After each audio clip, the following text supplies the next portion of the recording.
Hello guys, gawa tayo ng dishwashing liquid para makatipid tayo. Tip ko sa mga mamis na gustong makatipid sa ating dishwashing liquid. Ayan, sa halagang 50 pesos guys, bumili ako. Ayan, ang tubig niyan guys ay 1.5 kalahati. Ang tubig niyan. Ayan, sayang yung plastic, kaya ugasan natin yung plastic kasi sayang yung dishwashing. Ayan, halo-halo natin, halo-haloin natin ng maigi para mahalo silang mabuti at matunaw yan, mga buo-buo na yan guys. Ayan, halo-halo.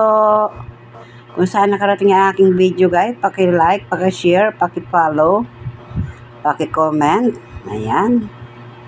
Ayan na guys. Pag wala ng bula yan guys, pwede na natin ilagay sa ating bottle. Kung ilan bottle ang nagawaan ng alagang 50 pesos. Diba? Kaysa bibili tayo sa mga tindahan. Magkano sa tindahan? Mahal din. Yan, gawa na lang tayo ng dishwashing liquid. Ayan. Ayan. Magsasalin na ako guys sa aking galon. Yan ang aking lagayan. Kung talagang marami siya nagawa. Ayan. Ayan na guys. Yan ang aking nagawa ng halagang 50 pesos. Napakarami.